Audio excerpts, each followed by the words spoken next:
আজকের ভিডিওতে আমি দেখাবো কিভাবে আপনার অটোক্যাড দিয়ে ডোর অ্যান্ড উইন্ডো তৈরি করতে পারবেন। প্রথমে আমরা মেইন ডোর তৈরি করব। এল লেখে এন্টার, কি লেখে এন্টার, এল লেখে এন্টার। এখান থেকে আমরা নেব হলো 3 ফিট 6 ইঞ্চি, আশা করি পারবো। লাইন এদিকে 5 ইঞ্চি, একইভাবে দিক উল্লেখ করবেন, এদিকে 2, নিচের দিকে 2, 1, 3। ওকে, একইভাবে অপোজিট পাশে আমরা মিরর করে দিতে পারি। এই অবজেক্টটা সিলেক্ট করে এম আই লেখে এন্টার, কি দিবেন, এম আই লেখে এন্টার।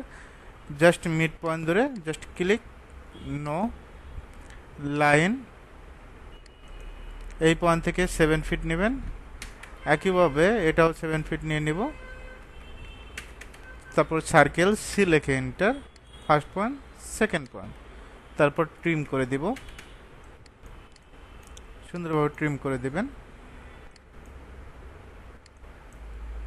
এভাবে চাইলে খুব সহজেই দরজাগুলো তৈরি করতে পারবেন। প্রথমে রেক্ট্যাঙ্গেল নেবেন, আর ইসি রেক্ট্যাঙ্গেল একটু শেপ তৈরি করে দিচ্ছে।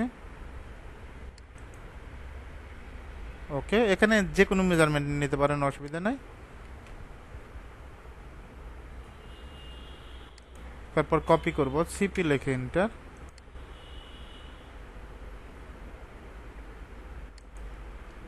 ওকে, এটা হলো 3 ফিট 6 এর মেইন ডোর। 3 ফিটটা একই সিস্টেম, 2 ফিট 6 এর একই সিস্টেম।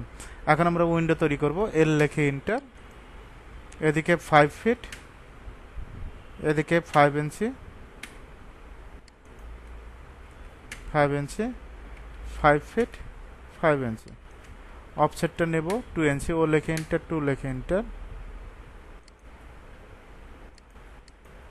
জাস্ট ক্লিক, কালার দুইটা চেঞ্জ করব, একেবারে সহজ। সানসেটটা দিয়ে দিব,